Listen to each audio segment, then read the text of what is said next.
Hola y bienvenidos a Deuces Wild, live from fucking Mexico. That's right. That's right. It's good that you're speaking Spanish because you are in the land of Espanol right now, baby. Dude, it's funny because for whatever reason, I've decided to start all of the shows that we do with hola, bienvenidos. And it just reminds me of my time in Dominican. So here I am down in Mexico, and I'm basically a groupie for this 12U team that I'm following around everywhere. And dude, I mean, let's just start with this though, because Colton was able to make that U.S. team, and man, I know you played for the United States and put that USA across your chest. What a cool experience! I've never felt more patriotic in my life, and that's why I'm going to have a fucking dude, man. Congratulations, Tara. Thanks so much for the tequila for him. But no, man, show your face and say hello to everybody. Yeah, that's friggin' awesome. Hey, Bebo. No, that's just cool as hell. That he made the team. He's able to run out there with USA on his chest, man. That's awesome. I know you and Tara are proud for him, and hey, look, that's the one thing about these USA teams, especially with kids that age. They're going to give everybody a little bit of a shot. So he'll play one game, sit one game, all that sort of stuff. You kind of told me already. That's what he's doing. So I just hope he enjoys the experience. And that's what I'm trying to tell him. And I actually even said this before, because we went into this thing and didn't really know what to expect. They had him catching, they had him in the outfield, they had him in the infield. So obviously he was going to kind of make it as a super utility if he was going to make it at all. And then you could kind of see a direction where they were gravitating towards their 9 guys that they wanted to play. And I said, listen, dude, I don't care if you play a single inning. I want you to go out there each and every single day and attack this thing. And this right here, this is what matters, dude. The USA, like you're gonna learn how to be a good teammate this week. They need bullpens caught.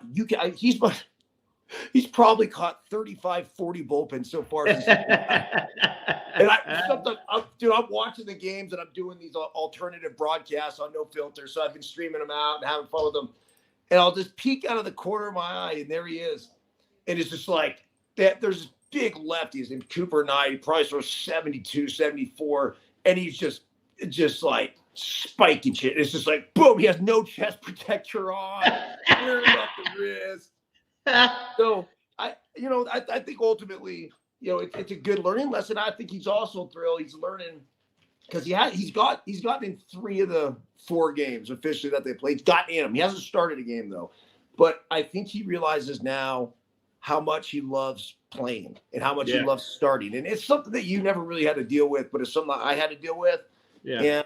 And look, I dealt with it. Don't give me that. I went to Mississippi State, and I didn't start till 2/3 of the way through my freshman year. I was coming in the 7th and 8th for defense and base running purposes and all that. I didn't start until 2/3 of the way through the year.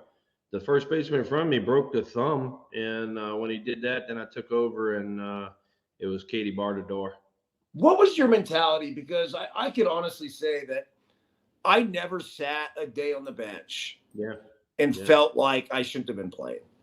Yeah, no, I'm watching guys out there, and then they'll tell me to go in there in the 6th and 7th inning because the guy out there can't field his position. I'm like, well, then why am I not playing out there? And the first start I got was at Auburn. It was a doubleheader, and I went deep in both ends of the doubleheader, and never lost my toe hold, baby. I Wally pipped his ass. So one of them things, but. Hey, it's just it really is. I mean, I'm not kidding you. When I was a senior in high school, we went to Indianapolis, Indiana, and played in a summer fest, and it was a pre-Olympic precursor. It was freaking fabulous. It was North versus southeast and west. So it's 4 teams basically. Yeah. Needless to say, I was from the south.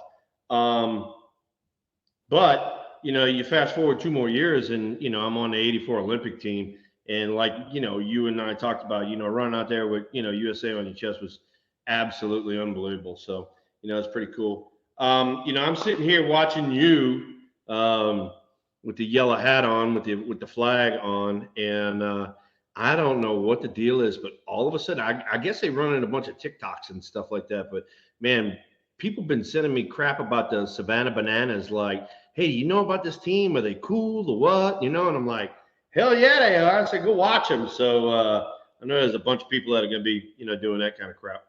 Well, dude, we're going. We have a big California run that I'm going to join them for that. I've told you before. So they're doing all the ballparks. They're going to go to Fresno. They're going to go to Sacramento. They're going to go to San Jose.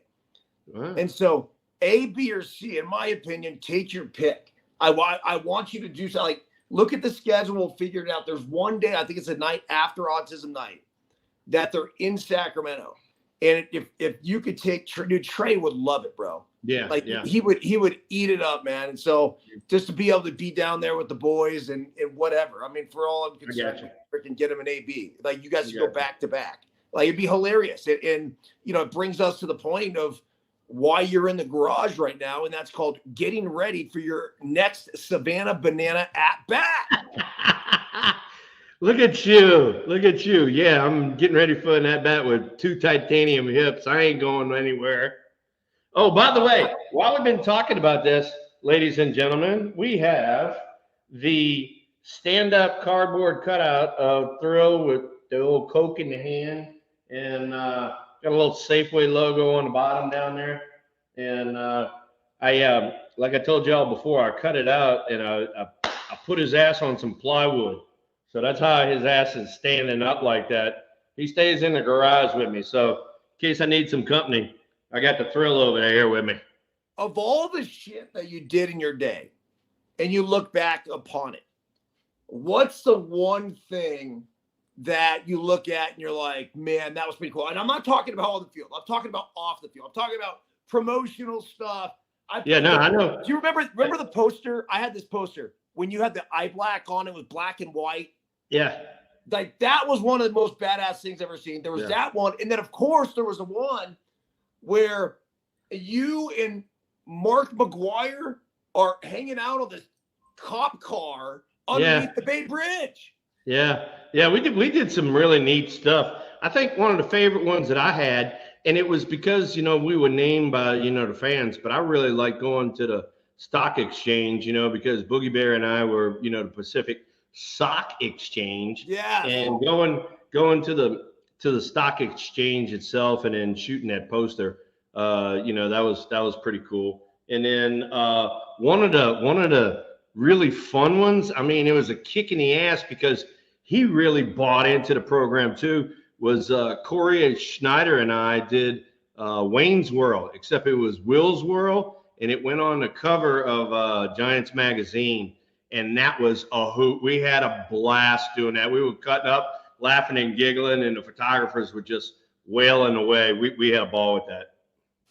Did you ever run across Mike Zagaris from the A's and Niners? I ran across him once or twice. Not a lot, just once or twice. Yeah, because he didn't do the Giants, but he's like one of my favorite people of all time, and just some legendary photos and everything else. So. All right, we're in the garage. I mean, let's first of all before. By the way, my stupid ass buddy Tommy Luke comes on there and he goes, "Where's Trey's car?" And I said, "I backed it out the driveway, so it's right over here." And the reason being because, last time I was hitting for Amy G, and I sent it out there, and the car was in the background. Everybody and their grandma were like, "Hey, Thrill, what's up with the 2000 Buick LeSabre?" In the background. And I was like, so I don't want to, have anybody worry about the car. Dude, that actually was fucking epic. I love the fact that you had the 2000 Buick LeSabre in the background, along with all of those dead animals, dude. I mean, obviously you shot those ones, right? Like, yeah. And what is that an antelope at the bottom? So we got some African antelope that are over there. That's what you're seeing, and then there's top right's a mule deer. Some other little whitetail over there. So we have a good time with it, dude. And before we get into anything else, too, a buddy of yours sent me. I want to see if I had it saved on this phone, but sent me these pictures of you. You ready for this? I need you to tell me where you were and what exactly you were doing. Oh my God, that would be Mike Lacoste, and we were over there in the valley, like towards like Gustine and all that. On off days, we'd go over there and shoot pigs and prairie dogs and all that sort of stuff. So that's one of our pictures, Mike Lacoste and myself, and we used to cut up, have a ball doing that. Is that an SFPD hat? That would be either SFPD or California Highway Patrol, one or the other. They were all my partners. I stay close to law enforcement. So Big R is who sent that. Yep. Hey, Luca just brought it back up, but I literally sat Sunday night. I got back from Richmond. I know you and I said we were going to talk a little bit about that. Really a good group of kids, older group of kids. Like I told a lot of people, when I wrote my report, I was a little bit more forceful on those guys because, being older, 25, 26, 27, they, as you well know, they got to put it together pretty quick to make it to the major leagues. So, but it was still pretty cool. My man Vaughn Brown showed up while I was there. He was able to get a few at bats. He hit one out of dead center on a hanging breaking ball against the wind out of Richmond's ballpark, which is huge. And he opened up some eyes with that one. And then we got a right-handed reliever I'm really high on. I've seen him do some really good things. His name's Randy Rodriguez. 96, 97, real electric fastball, really lets it go. And then there's a starter that you will see in the big leagues. He needs to stay healthy. His name's Landon Roop, 94, 95 mile an hour power sinker and a hook that goes with it. And he made some people look stupid up there. So we got some really good talent in Richmond. It was a lot of fun being up there, seeing the kids. And I'm looking forward to it. I'm going to go see Eugene, Oregon, first part of July, and go check those guys out. So Richmond's AA. What exactly are you looking when you go to write a report? What are you looking for? I am looking for, like a little bit of everything. Want to know the truth? I want to see, what kind of work ethic he has. I want to see, does he take what he's working on into the game? Does he separate at bats? Is he a good defender? Does he get to the ballpark and work early? Is he a good teammate? I mean, all of the above. Another thing I did too was I went and stood in the batter's box for every one of the pitchers' bullpen. I saw every reliever and I saw every starter and saw what they were working on, their pitch shapes and all that sort of stuff, and tried to give a little feedback here and there, What, did you put a helmet on? No, I just stood in there. They were like, we might get you. And I said, it ain't going to hurt but for a second. What if they fucking domed you, dude? Nah, I ain't going to dome me. Nobody. Hey, look, somebody starts one up here, I'm the fuck out of there. I'm still pretty quick. They were in AA for a reason. That's all right. They ain't going to miss that far. They missed that far. Put it this way. They missed that far in a bullpen. You ought to see what I'm going to write about them in that report. That is true. I mean, I couldn't imagine how scared they were throwing a freaking pitch. So we got some new dudes that were there too. So it's like paying attention to some new dudes. One kid who's had kind of a meteoric rise. He started in low A. He went to Eugene, was whacking it in Eugene. Now he's in AA. Kid by the name of Wade Meckler. Not a big kid, 5'11", probably 180, 185. scrappy, can run, plays the ball well, hits the ball. He showed up and he had, oh shit, I don't know, he's hitting probably, I don't know, 333 while I was there and laid some pipe out there. So I was happy to see that. So what about the new guys on the Giants? I think with Patrick Bailey, one of the latest ones. Joey Bart went on the IL. Talk to me about Patrick Bailey, the kid from North Carolina State. Yeah, so Patrick Bailey was our first round draft pick. I don't know, 19, 20, somewhere up in there. I don't know. And he, like you said, he's from North Carolina State. Good program to come from. He scuffled a little bit. He's always been a good receiver, good thrower, but he scuffled really bad with the stick. And they started him in Eugene. He went down to Arizona and then San Jose, made it back to Eugene. And then this year he started in AA. And they, with the injuries we've been having, he got bumped up to AAA. He was hitting probably 300 in AAA or a little bit below it. And then, Joey Bart gets hurt again. And so they brought him up, and second game up in the big leagues, he whacks a homer. Casey Smith, first game up in the big leagues, whacks a homer.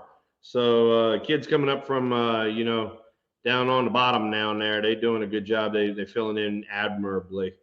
That's promising, right? Yeah. I just feel here's, you and I said this, we talked about early in the season, Kapler came on there and he was like, David VR is my third baseman, that kind of thing. And I told you, I said, you better watch out for this freaking Casey Smith, man. He can pick it, he just needs to come around with the stick. Well, he's coming around with the stick, and now look what happens. Now VR is sitting his ass on the bench. He ain't doing nothing, so, and then, Bailey gets a shot. He comes up, does a good job. So, then they got this kid, Bryce Johnson, coming out there. So, I mean, I told you this before. We got a lot of talent in the farm system, and we need to promote within our farm system because, as you well know, if you don't promote within your farm system, you're sending out a mixed message. You're sending out a message like, hey, look, yeah, you can go out and do a great job, but we're going to go find somebody else and bring him in here. And that's not the message we need to have. No, I'd be 100% totally apt to fire my guys up there. And then once they fail. See ya. And then we'll figure something out. But it just gets me, baseball's about opportunities. And we were talking about this before we came on the air. The Biscuit he hadn't been playing much. And, he gets in there and, he kicked the ground ball. And he ended up getting on bases really at bat. He hasn't made it out yet. In his at bats and looks great. Whatever. But I'm like, I haven't said anything. And I'm probably not going to. But in my mind, I know being that bench player, what that was and what that means. And it's just look, man, it's hard and it's really difficult. But when you get that one shot, when you get that one opportunity, if you're going to go down like a motherfucker. Go down attacking. Don't be passive. Go down attacking that shit. That's who you are. It's what you do. It's who we are. That would be my message that I would want to send to anybody in life. Just beyond baseball. If you're going to fail your way. Do it your way. Do it laying your freaking balls on the line and saying, let's go. And then that's kind of what we talked about before, when you do get that break, when that door kind of squeaks open, I'm not the guy that's going to ease through the door. I'm going to kick that fucking door open. And, that's kind of the same way that you need to tell Biscuit, hey, look, partner, I get it. But when you get in there, man, Katie barred the door, big boy. Katie barred the door. Let's go. Balls to the wall, And I know he's going to do that because he's got, you and Tara parents and all that sort of stuff, and he's been through the ringer, so he knows the deal. But then you got to take a step back too, brother. You're talking about a 12, 13-year-old kid. Yeah, 11 high schoolers and stuff like that. Yeah, 11. Take a step back. Is that crazy? 11. I can't. Yeah, there you go. I didn't even know what real baseball was at 11. The experiences that these kids are able to have, it's just fantastic. The cool thing about it is that, I haven't seen him since after the game, but I go to Tara. seen them twice. And because they really shelter the kids, man. Like they take them, and their time that we can see them is very limited. And so apparently she's seen him twice, and I'm like, how's he doing? She goes, all he asked was for Oreos. He's doing great. And he was proud of the bruise that he had on his back because he got hit by the pitch today. So he's got a bruise on his back, but I guarantee you he's gonna have them on his arms and shit like that. He's catching as many bullpens as he's catching. Oh, dude, I swear to you, one after another, after another, after another, after another. So the Giants right now, Thrill. Let's get to this, dude. They were losing 3-0 in the 6th last time I saw it. They're up 4-3. Oh wow, look at that. Yeah. And so hold on, am I reading this shit correctly? Joey Gallo is leading off for the Minnesota Twins. Really? I'm not kidding you, dude. Joey Gallo is leading off. And I guess their theory is he gets on base. That's terrible. Walks back to the dugout, one or the other. Yeah, I would not like that. Nah, I wouldn't if I was hitting in a 2-3 hole. I'd be like, that's bullshit. Well, the other thing is, like, you want Joey Gallo coming up with men on base. Yeah. Like if he hits a homer, you want it to be a 2-3 run homer, right? We're Correct. going for multiple runs, not one. Totally agree. So that's crazy. So yeah, the Giants are up 4-3 right now. All right, cool. Well, that means they made a little comeback because they were down, like I said, 3-0 in the 6th. So all right, so we're in the garage. What do we want to talk about? What do we want to work on? What questions do we have? I haven't even opened the chat yet today. Do you have it fired up right there? Yeah, I got the chat fired up. Nobody's really talking about anything mechanical. One of the things, there's two things that I saw in Richmond, two big things, all right, that we need to talk about. First thing is I saw some guys that would like do a big hitch, like this, and they never got their hands back up. They always got caught down low, kind of by their tit, right? They never got their hands back up. And so because of starting down low like this, they were constantly up under the ball. That was the first thing I saw. Second thing I saw, and the minor league hitting instructor was there, and I said, look, this is a big problem that we're having everywhere in baseball, is these kids now that are going like this, back elbow, like way up, okay? And so here you go. So here would be kind of a normal, kind of medium type of thing. All right, so watch what happens to the bat head. You start bringing your elbow up, look, the bat head starts pointing this way, all right? Actually, it's going to be behind your head. But, in our terms, and we well know, I don't know about everybody in the audience, we call that a bat wrapper, okay? You start wrapping behind here.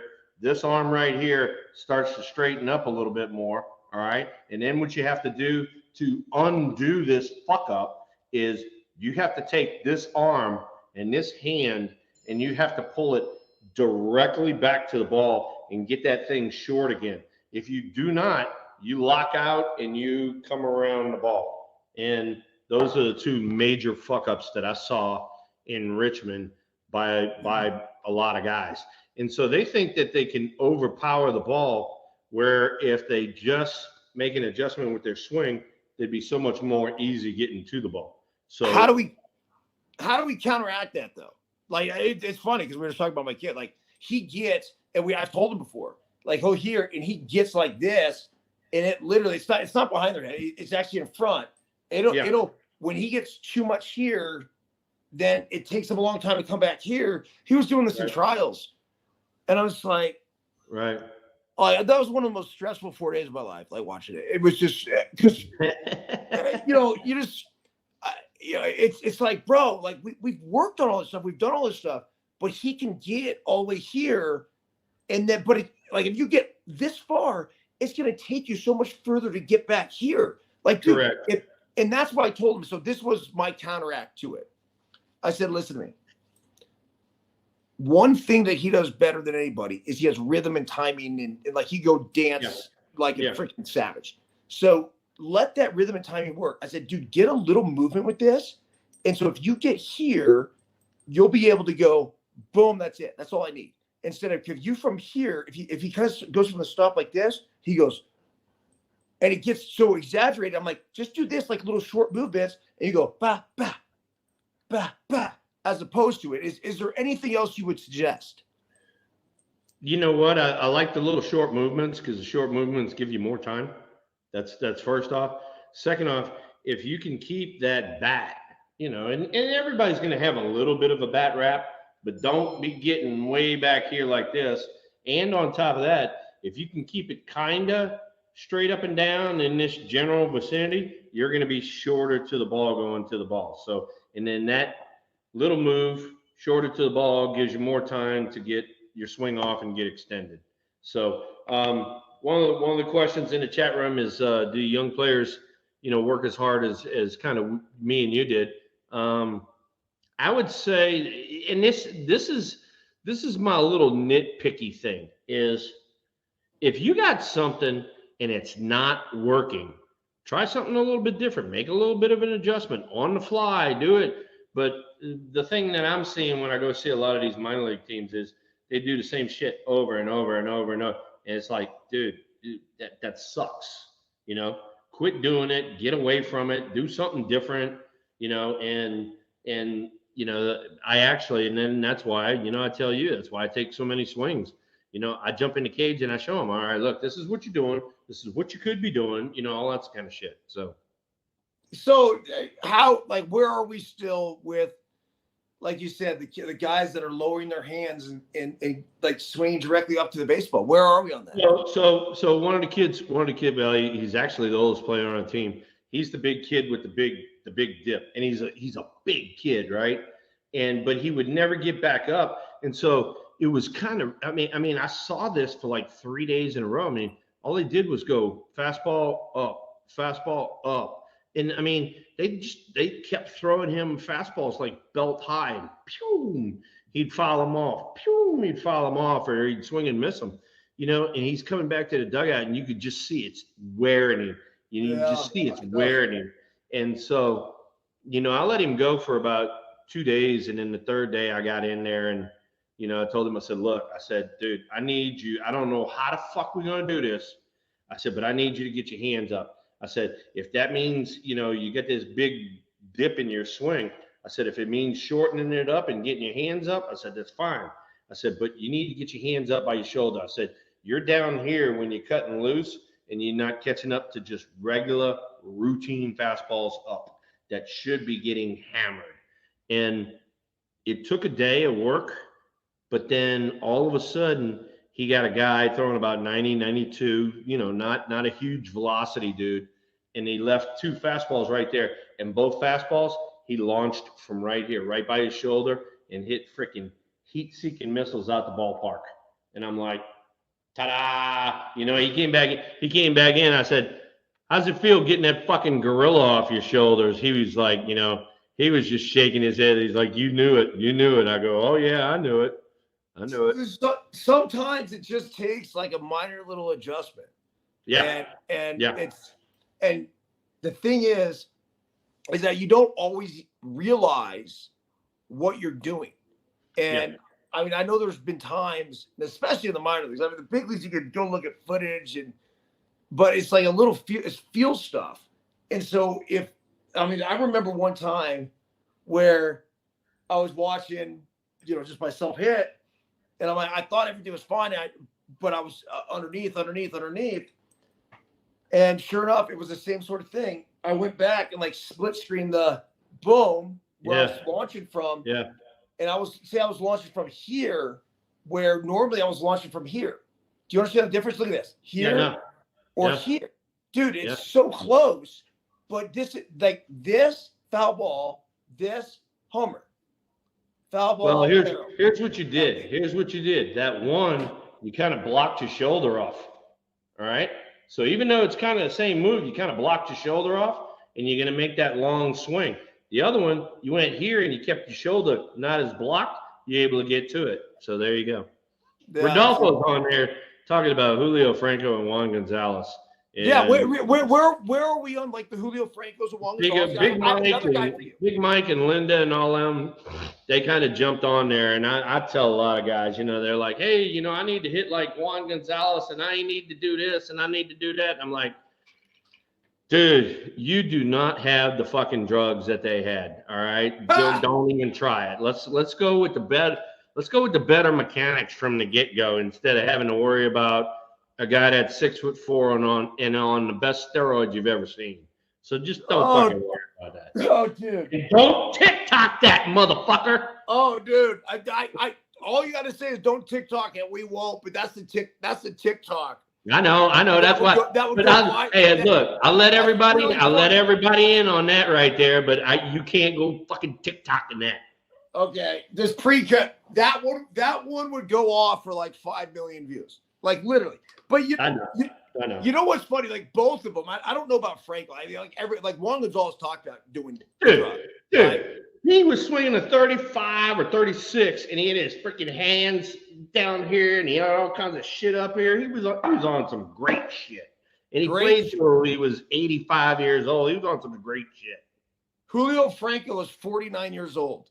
And I was at the White House with him. He was still playing in the big leagues, dude. Think about that. Like, Julio Franco was, he might still be playing right now. Yeah.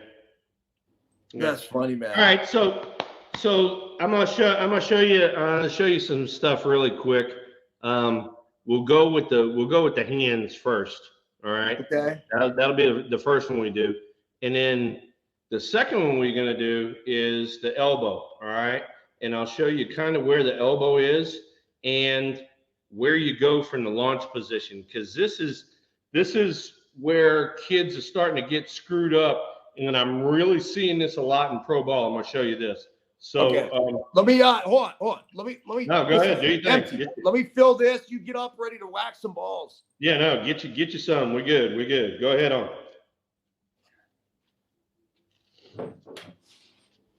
I think if he's going to be doing that, I think I'll go find a Coors Lightestein, which is right back behind me here.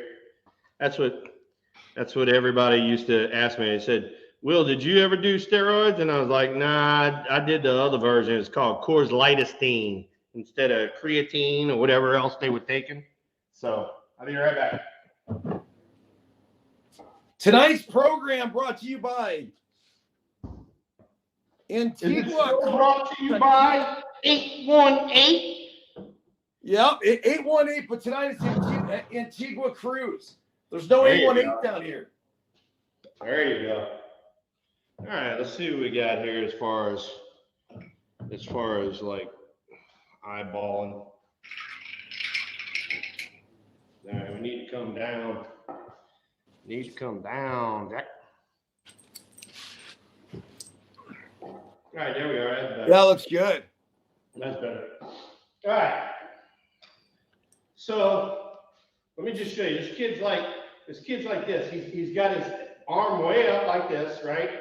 And he takes his stride and he drops down here and he comes back up and he never gets there. He's right here when he launches. All right. So I'm going to kind of do this, and I'm actually going to try to hit the ball good, but he was missing stuff like down here on the tee. I mean, like he's missing the stuff by like that far below the ball. So I'm going to try to do it correctly. Let's see if I can. All right. So he kind of started. He sort of squatted and he dropped. Okay, let me see. He got his hands down and tried to get back up, but he couldn't. All right, so let's try this. Here we go. All right, so I'm cheating. So what I did was I got my hands going up and I kept going up and I got high on the ball. Okay, let's see what happens if I keep my hands down, which I know is going to happen. I'm going to hit the tee. So here. And then he didn't get high enough. All right, let's try that. So he's here. Oh, Jesus. So what happened was right there, because I'm under the ball, This is me being me. I had to roll my hands to get on top of the ball. So that's why you saw me hit the top half of the ball, because I knew I'm screwed. All right. Yeah. So I made that adjustment in flight. All right. But he never made that adjustment to roll those hands. He just stayed up underneath it. So let's try that one more time. All right, so he's here, he drops, then he comes out. All right, here we go. That's it. That's what I want to see. That's it.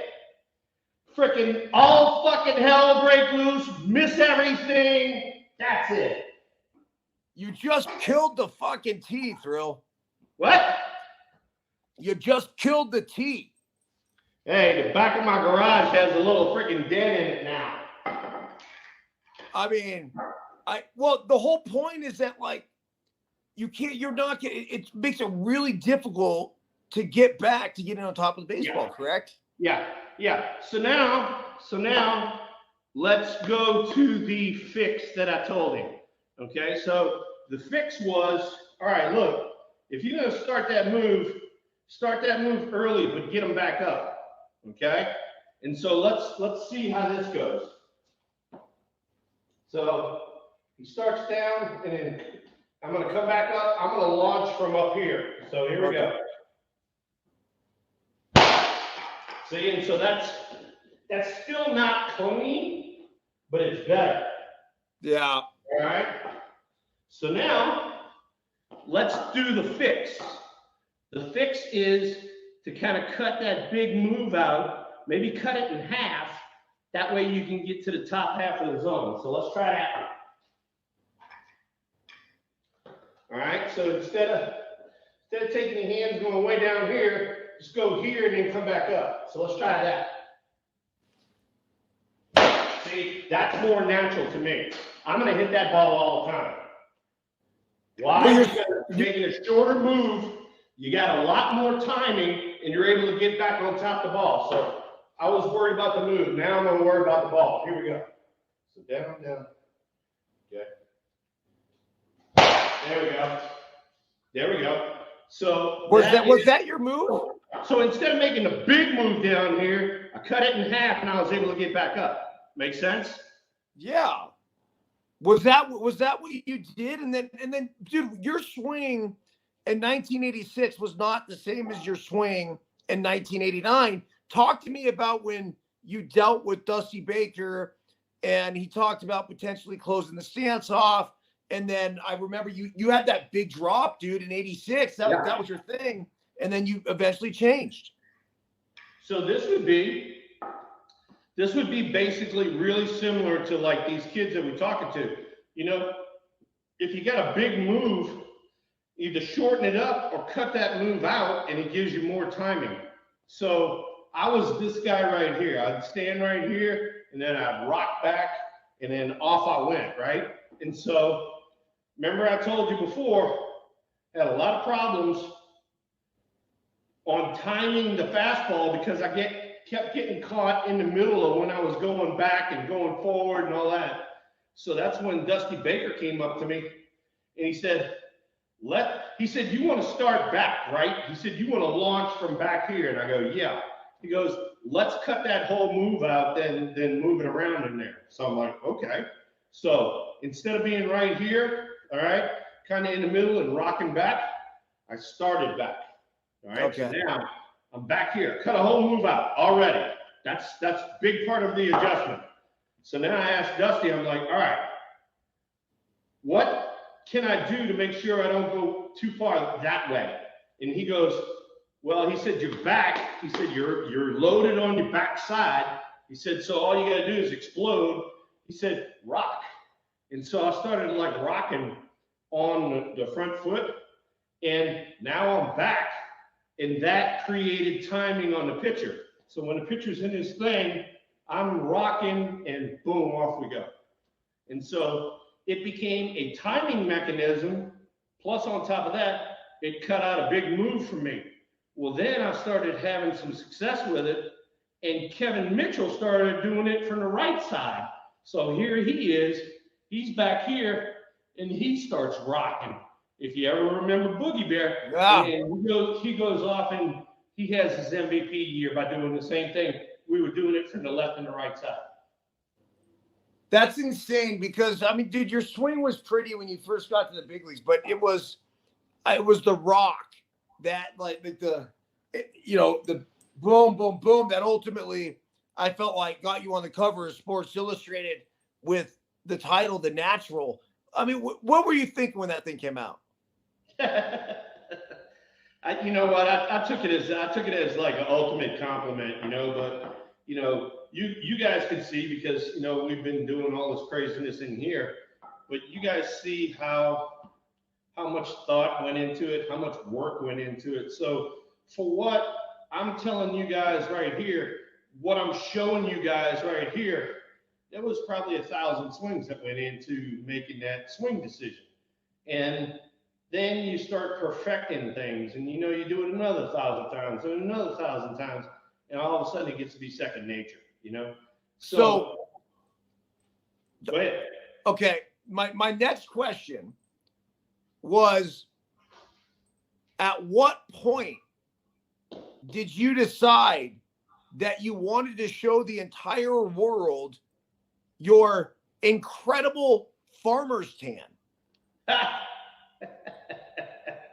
The best, dude. I was doing that in Little League. Like, I mean, you got a whole generation of kids to be like, check out my farmer's tan, baby. So the uniforms that we wore back in the day were a little tight, and so I kept grabbing the sleeves like that to pull it up so I could get extended on my swing. That's all that was, and it got to be like second nature. And I didn't think nothing about it. I wasn't trying to show anybody up. I just wanted to get my sleeve out the way so I could get extended on my swing. Yeah. So what about the closed off? At what point did that come into fruition?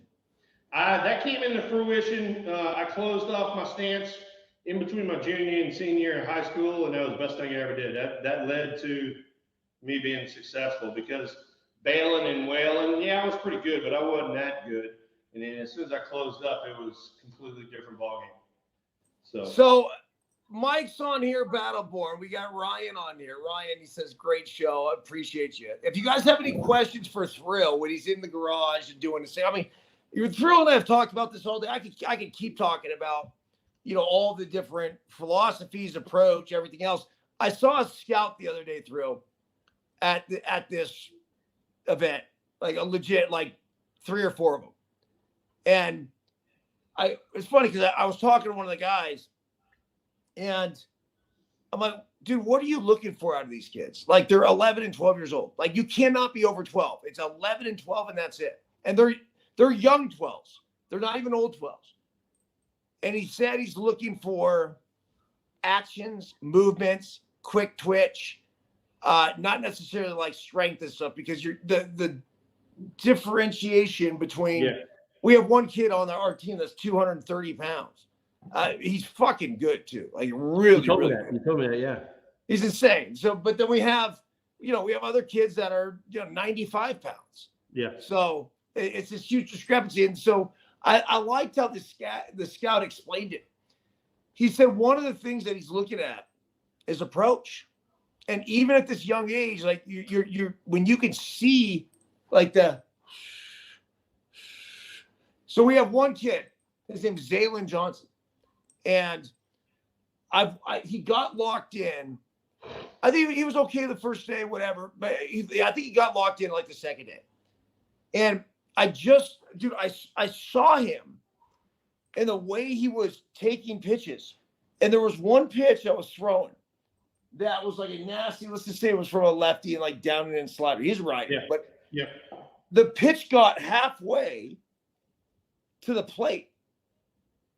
And he was like this. It took it. And this was like this bastard slider down in, but he knew right away that wasn't it, right? The next pitch ends up being a fastball away. He hits a 3-run Oppo Taco and see ya. Like, it was, I've been watching him, just this whole tournament. I'm really kind of fascinated with him as a hitter, as I am, obviously, Drew, who's the other kid. But it's just amazing to me, even at this young age, his approach as a hitter is so fucking good. And it comes down to do the first thing when you talk about approach, it's seeing the baseball. It's knowing what to swing at, and it's knowing what not to swing at. All right. So we're in here and we're talking about making a few little adjustments and what the kind of adjustments to make and all that stuff. Matt Scheimerer just came on there and he says he's a righty though, not the same, and that's not the truth, Matt. Believe it or not, I mean the mechanics from the left side, mechanics from the right side are damn near the same, and it goes back to a comfort factor too. Eric and I have talked about this before. A lot of people in the chat room have heard us say this. I'm not afraid to try something. I am definitely not afraid to try something. I mean, no, you guys just saw it right there. I mean, I'm trying to emulate this guy and get my hands way down. I can't get back up. And what's the result? Well, the result is, you saw it. The tee goes winding down the garage.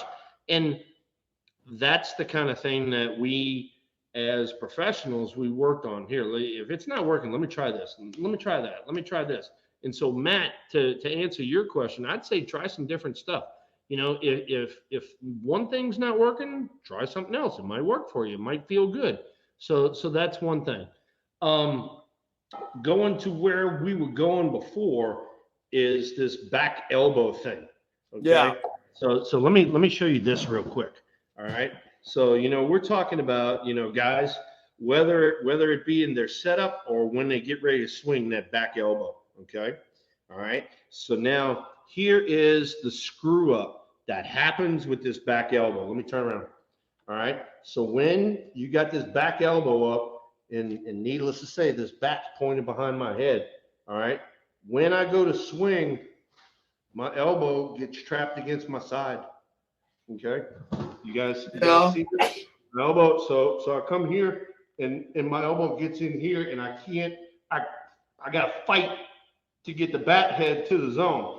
This elbow should be free and easy. It should go through the zone like this. All right. If it comes in and gets trapped on your side right there, that's what we call getting trapped. And the guys who have the high elbow, they get trapped all the time. And so that results in a lot of mishits. That results in not getting extended through the ball. So, kids will come back to the dugout and they're like, I hit the shit out of that ball, but it didn't go nowhere. That's why. Yeah. So I'll talk about hitting, right? Like my big thing is A to B. So it's basically, this is a position. It's knob of the bat to the catcher, not to the catcher's feet, not knob of the bat to the catcher's face. Knob of the bat to the catcher's feet. So it puts us in this position. Now we're B. And I do talk about kind of what you were just saying not to do, which is like pull this in, but you're right. You don't want to get trapped here.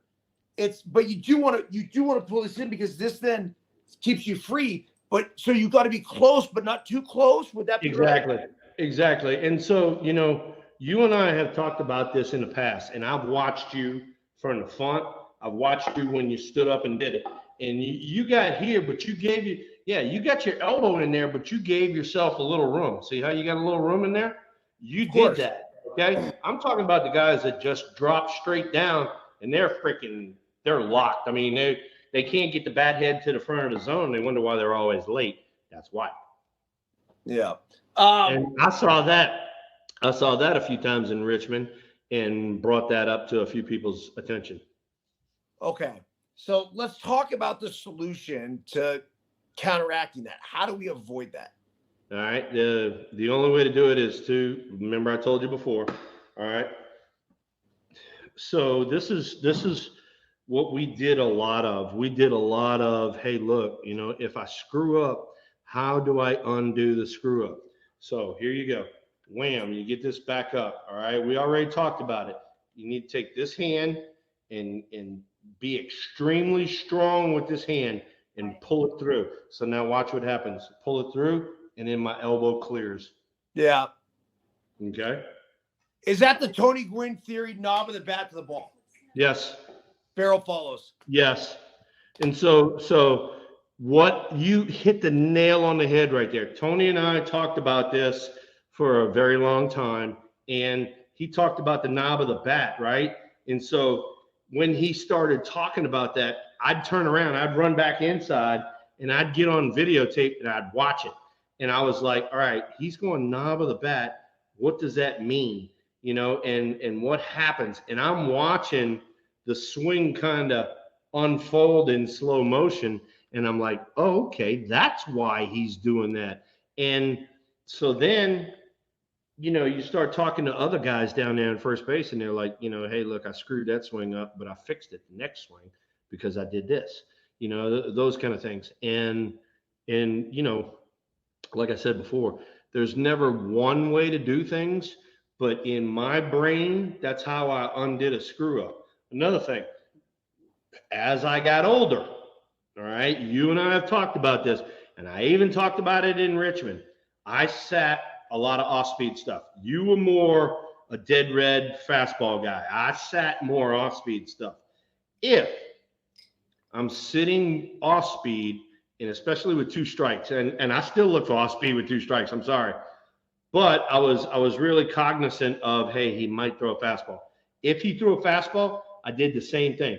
Just pull my hands in, and for us, we call it an emergency hack. I just pull my hands in, I foul the ball off, I got another pitch. Okay? Maybe he'll go back to the breaking ball I was looking for. So these mechanics that I'm doing right here for you about pulling and getting there, they work. Here's another thing, all right? You see a lot of this. You see it, and especially with kids, and I see it in the minor leagues, okay? You see a lot of guys, because of this stupid-ass launch angle bullshit, you see a lot of this. Drop the back shoulder, and the front elbow comes up, right? Yeah. That front elbow comes up. That is that you're dead in the water. You are dead in the water. The only thing you can hit is a ball down. Okay. So now check this out. So I'm pulling this hand, right? I'm just yanking the shit out of this thing and I'm getting it down. Elbow stays down, shoulder stays down. Okay. You have created what Tony Gwynn talked about, all the good hitters talked about. You have created that good back path. There's that back path. Wham, wham, wham, all the way through the zone. You have not gone this way. Look what happens to this hand as soon as you pull that elbow up. That hand drops the barrel of the bat. So here I go. I go here, and then wham, the barrel of the bat goes down. Okay? I don't want that. I want the barrel of the bat to stay flat. Okay? Plus, on top of that, if you argument is this. Your hand through here, and you want to get that shoulder up, or you want to get that elbow up, and you're pulling this way, you're going to blow your fucking shoulder out. So good luck. So I truly believe that for the longest time, we talked about swinging down to the baseball, right? And then basically down to it, you know, then through it. Yeah. And then we talked about like swinging up, like that's a launch angle revolution. But dude, if your hands start up here, no matter what, and the barrel starts up here, even if you're trying to quote unquote be this launch angle guy, like we are swinging down to the baseball. My next point in all of this is that when we go down to the ball, there is an element of catching that ball on plane that then will allow you to square the round ball with a round bat, which is really hard to do. Great way to put it. Fucking great way to put it. I mean, I could not have said that any better. You're exactly right. If you are in this area right here when you launch, anywhere up in here, however you want to do it, all right? An adjustment that needs to be made is something that's going to be very minor, and it's something that's going to take you to the next level, all right?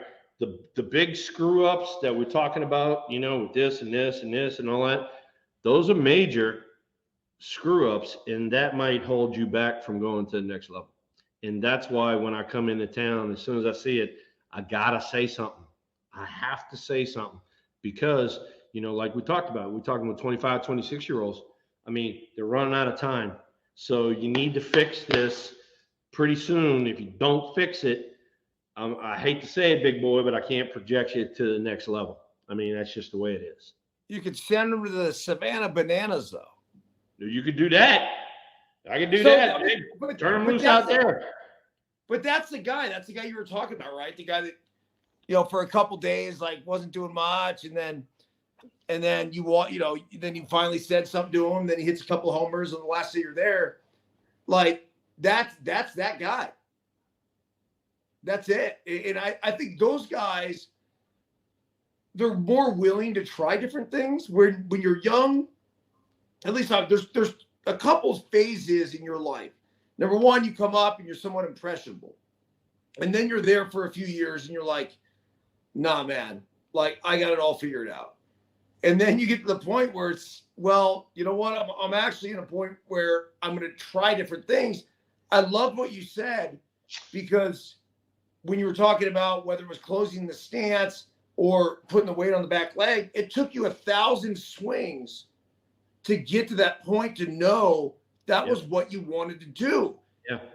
Now, then I'm going to ask you this question, because I think this is huge, and I think this is what every young player across the country, across the world, needs to know and understand. Some of the best teachers that you'll ever have are your fucking teammates. Watch your teammates. So to watch what you were doing, then to watch what Boogie Bear was doing, and to have you go back and forth in '89 the way you guys did and finish 1-2 in the MVP, that's everything. That's why you have your kid play with good players. Yep. That's why you try to challenge yourself to play against great players. Like, that's you. When you're playing against a great player, you get to watch and see what they're doing. When you're playing with a great player, it's even more in front of you. Yep. Well, and then perfect example, and you know, all the people in the chat room know, but I mean, I came along before the advent of videotape. So who's going to be your teachers besides your hitting instructor is your teammates. Your teammates are watching you. They're paying attention to you. They come up to you and they say, hey, what should we be looking for in your swing if you're going bad, if you're going good? And that's how we made adjustments back then, was listening to our teammates. And so now you take that and then you take the video end of things and you add it to it. It just makes it all more better. And now, you know, these guys, and I keep telling them that, you know, and that was one of the big things I was preaching is like, dude, pay attention to the guy in front of you. He's pitching you the same way the guy in front of you. Will you pay attention to the pattern? Because he hasn't changed. He's pitching you the same way he's pitching him. Pay attention. You know, and these are like the little things that we did. Whereas, you know, these guys now, they come back to the bench and they're like, well, my hands weren't here, my feet weren't here, or I wasn't this. No, God damn it.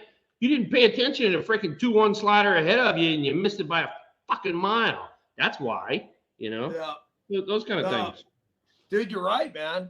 You're right. I used to watch, we talked about it, but like when I was in Arizona, for example, I used to watch what they did with Chris Young. He would lead off, and a lot of times I would hit third or fourth. I mean, the height, you know, it's 2007. I hit 3 most of the year. And Chris Young was very similar, right? Like similar build, power hitting righty, stole bases, hit bombs. And I would watch what they would do to him. Now it's a little different because he was a leadoff guy, but at the same time, like it was, you know, the first pitch breaking ball, you know, they you know, and you notice, like eventually when you get to be a great hitter, the book's pretty similar, dude. Fastball's in, soft shit away. It's as simple as that. Right. Say, question for you. Did you ever get a chance to meet Ted Williams? I did twice. And phenomenal human being. I mean, in my eyes, you know, I know for a fact, I got Ted Williams' swing secondhand because the guy that taught me my swing, his name was Barry Butera. I told you this, you know, during the Jersey retirement. Barry was a batting champion with the Red Sox, and Ted Williams was one of his instructors.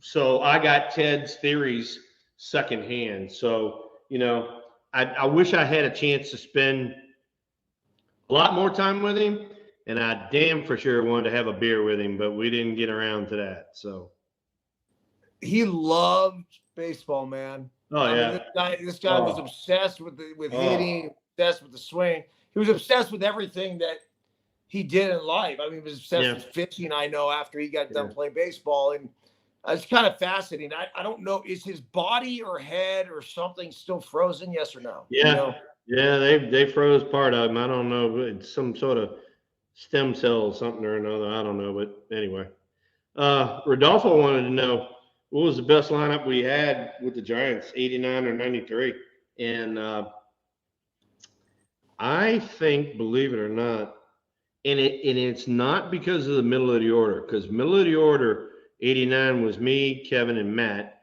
and 93 was me, Matt, and Barry. Okay, so the middle of the order was kind of what did all the damage. But the big problem was 89, we had Brett Butler as our leadoff hitter, and dude, he had a 400 on base percentage and was just this little pesky son of a bitch. And so he set up everybody in the middle of the lineup. So that's how we worked. The 93 team was more, everybody throughout the whole lineup. Here's a question from Tom. He says, what do you guys think of the Bumgarner situation? He's a competitor. If he had the opportunity, what would you say to him? He says. He's out of the job. I had that conversation. Oh, and by the way, Tommy, happy Tahoe, because he's over there in Tahoe, loving life. He's over there by you. Tom is? Yeah, Tom Aliotti. He's got a house in Tahoe, so he's over there with him. Yeah, man. But Bumgarner, he's such a competitor, and he gets released by Arizona. They owe him. You know better. How much they owe him? They owe him a bunch. What, $30 million? I mean, dude, he earned every fucking penny. Right, I get it. I get it. Maybe he didn't earn it with the Diamondbacks, but he earned that shit with the Giants. Right, I get it. But there comes a time, in every athlete's life, you got to look in the mirror, dude. And hey, I'm not the same guy. I wasn't throwing 90, 93, 94. I'm throwing 87. I'm not blowing anybody away. Everybody's beating on my mistakes. There comes a time where you got to look in the mirror. And I love Bum to death, but he's probably okay with it. He's got him a bunch of World Series rings. He's a World Series MVP and all that. He's like, I did my thing, baby. I did my thing. Yeah. I couldn't agree more, because I truly believe that this guy doesn't give a fuck. And he's not here to try to hang on for as long as he can. You look at the innings. The question becomes, is this guy a Hall of Famer? That's the legit question, because he's the greatest. He's arguably the greatest postseason pitcher of all time. No, you're right. You're right. And, you got that argument. You got Buster coming up, and an argument about Buster. And he and I talked about this. He played 12 years. Does he have – I know he's got the pedigree. Does he have the tenure? And for me personally, just, being a Giant, he's got the pedigree. And look at the organization he played for and all that. But, they're so freaking crazy about numbers, and he didn't do it for that long, and then he hurt his leg one year, and just so anyway, whatever. Giants 4-3 winners tonight, by the way. Big W, baby. Dude, they're at 500. They officially made it back to 500. They're 24-24. That's nice. That's kind of where I thought they would be this year. I'm not going to overdo it one way or another. Yeah, but here's the thing. You and I talked about it, and we've said it before. How many times have we said it before? Where, hey, look, you have to beat the teams you're supposed to beat, and that's what they're doing. They went on a win streak. What is it? 6 out of 7, 7 out of 8, whatever it is, to get back to exactly what you're talking about, 500 baseball. Now, let's see if we can't keep this going and cut the deficit. It was I ain't even looked now. Was 7 games. Cut it in half. Well, Cut it so in half. Let's get it to 3 games. Let's see what happens. so check this out. Right now, the Giants would be a half game back of the second or of the third wild card spot. A half game back. Miami's a half game back as well, and they'd be chasing the Mets. The Mets are 25 and 24. All right, so now let's look at it from another standpoint. The Giants have had a rocky April. Injuries, this, that. May. All right, now they're starting to feel their way around. Middle of May, they start to get on a little streak. Let's see if we can keep it going. And when we get people healthy, let's go from there. What do you think about the AL East, dude? I don't remember seeing this late in the season. Tampa's on top with a 35 and 15 record. By the way, they gave up 20 runs tonight. But then you have Baltimore 31 and 17. New York's 30 and 20. Boston 26 and 22. And Toronto, who a lot of people picked to win the American League East, is 26 and 23, man. Everybody's good. Everybody. And Trey and I had that discussion the other day. You talking about 5 teams. Everybody's above 500 in the NL East. Arguably, this year, best conference in baseball, best division in baseball. You got 5 teams above 500. That's tough to do. So I mean, that's gonna be a dog fight over there. And on top of that, the way everybody's playing, if they keep playing that way, whoever wins that division, needless to say, is going to the postseason. But the next 2 teams are probably going to be the wild card teams. So the Giants got a big win. I mean, dude, they've won the first 2 games of the series against the Twins. Like the Twins are supposed to be good, bro. Yeah. Right? Like they're on top. This. Well, and then they beat the Brewers the other day, 2 out of 3, and the Brewers were in first place. So. Well, the Twins are in first place too. So this is the worst division in baseball. You ready for it? I mean, why is it Central always so dog shit? Twins are 25 and 24. Detroit's 21 and 25. They're only 2.5 games out. Cleveland's 21 and 27. The White Sox 20 and 30. They're 7 and 3 in their last 10, though. They're coming back. And then Kansas City 15 and 35. Wow. Yeah. So for the Giants, dude, they play the Twins tomorrow at 11:10 a.m. and they have to face Joe Ryan. And DeSclafani, who's been really good for the Giants, is going up against him. I like the Twins in this one. The Giants already won 2. They're riding high. And you got like a really, really good pitcher going for the Twins with a dirty-ass mustache. I mean, dirty, dude. This dirt squirrel is totally next level, bro. I don't know if you guys Jesus, you're so funny.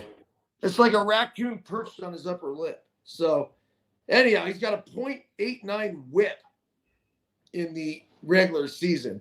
But then after that, on Thursday, the Giants looks like they travel again to play the Brewers.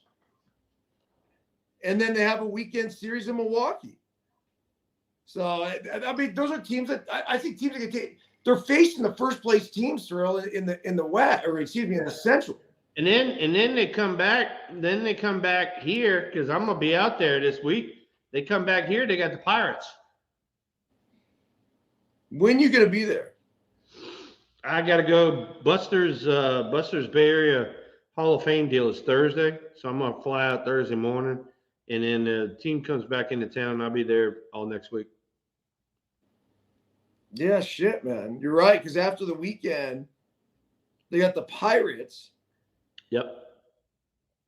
And so this is all okay. Trying to follow this whole thing. Anyhow, well, yeah, let me know if you got some time, man. I plan on being in Tahoe/Bay. I'll be there next weekend. Yeah, I imagine the Buster Posey weekend. We're playing in a local tournament out there in the Bay Area. All right, cool. I'll give you a holler. I'll let you know. All right, bro. Hey, dude, it was actually fun getting into the cage again today. You know, I mean, when I was with Richmond, I hit with Trey. That was fun.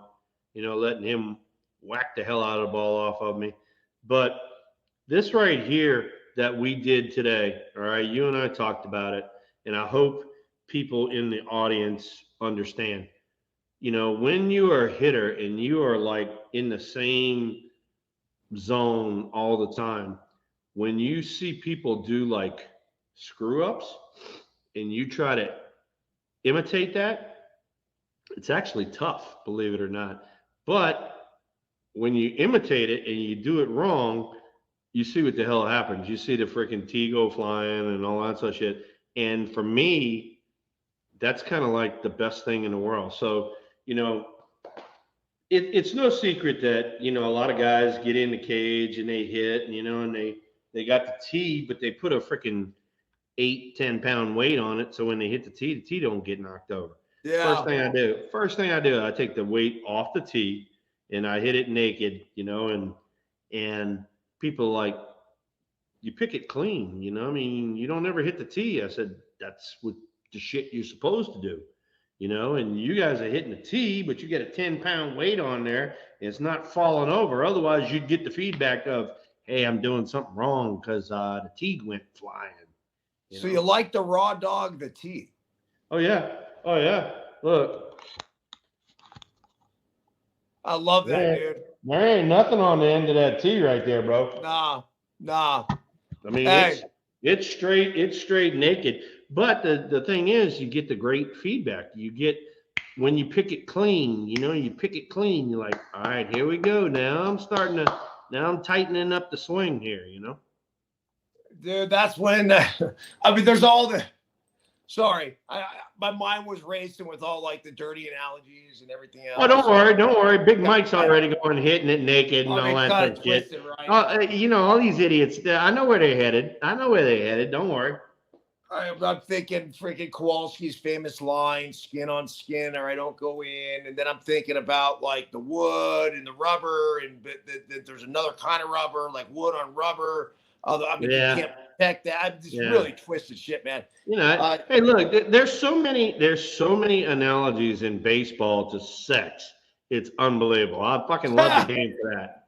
Oh, I do. All right, dude. Tara's just getting back with supper, so I got to run. A great show once again.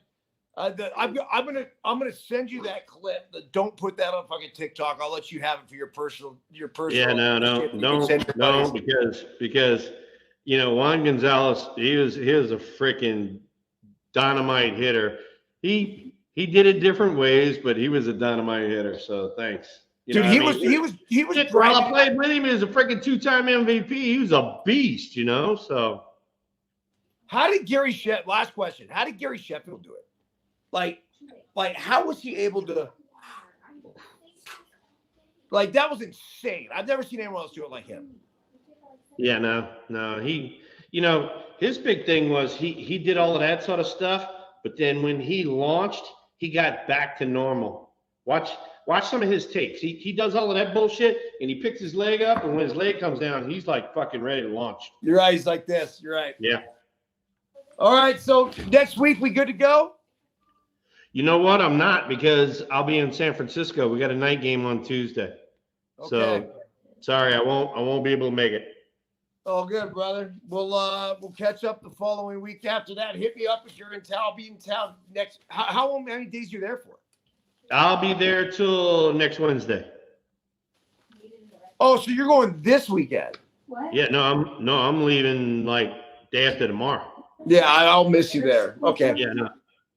All right. Hey, good luck down there, man. I hope you have fun. Patience, Dad. Patience. Relax. Hey, he's having a ball. He's running out there. He's got freaking USA all over his chest, man. Congratulations to him. Congratulations to you and Tara. You know, it's awesome. So it's fun to watch. The whole concept that they have down here, they keep talking about is 2 feet in. It's like, are you 2 feet in? Are you willing to freaking sacrifice whatever it is to help this team and to help this team come back with gold? And that's it. So, I mean, look at this guy. Crudelli's firing away in the chat. I don't think we've mentioned his name tonight. Bring some brass knuckles home. Crudelli, I swear to God, what are you, Mike? You're like 10 beers deep again. I mean, you come up with some stupid ass shit. What's going on with you? That's a great question, Thrill. It's as the night goes on, you see Credelli's texts start coming in and out, and then you got Battleborn. He starts making less sense. Stephen Luker, by the way, he says Oakland has the worst run differential, minus 177. They were at minus 202 last year, so this could get worse. Yeah, no, it's a bad situation, and you know what else too? We did this on the fly, you know. I mean, we had a little technical issues there at the beginning of the show, but look, I mean, we got Ryan Reeswig on here, and then Matt was on the show just a little bit earlier, so even we got some new dudes on here, and thank y'all for coming out there. Nora and Linda always here, and then the cast of the regulars, baby. And tell a friend. And by the way, the A's up 2-0, which was my pick of the night. The A's offense can play. Now, the over that was also what I liked in the game. The A's were like basically plus 182 tonight against the Mariners. Their offense isn't bad, man. I mean, these are pros. I mean, Esteury Ruiz, he has 25 stolen bases for the A's. I mean, it's insane. Insane. Think about where we are in the season. Like, this is like Ricky freaking Henderson territory. No, he ain't.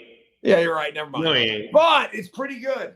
Hey, I told you, Thrill. Ricky gone. Ricky gone. Right. Let's finish with that. Tell that story one more time. All right. For all you crazies out there, right? We're in spring training. It's one of them years. I don't know. Ricky Henderson, he did what he did. He get on first base in spring training. We played the A's 8-10 times spring training.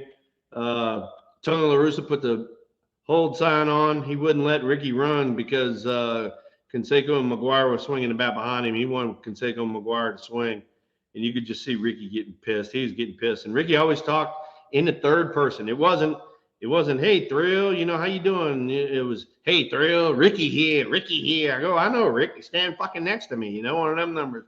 And so anyway, so he's getting pissed, and Thrill, Ricky mad. I said, well, then run, Rick.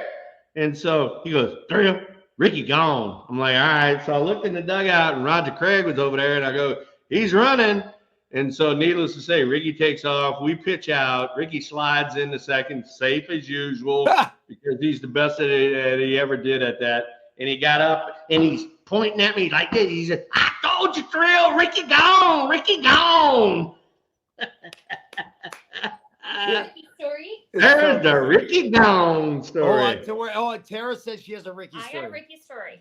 Uh-oh. I worked for the Padres when Ricky played there, finished out his career there, right?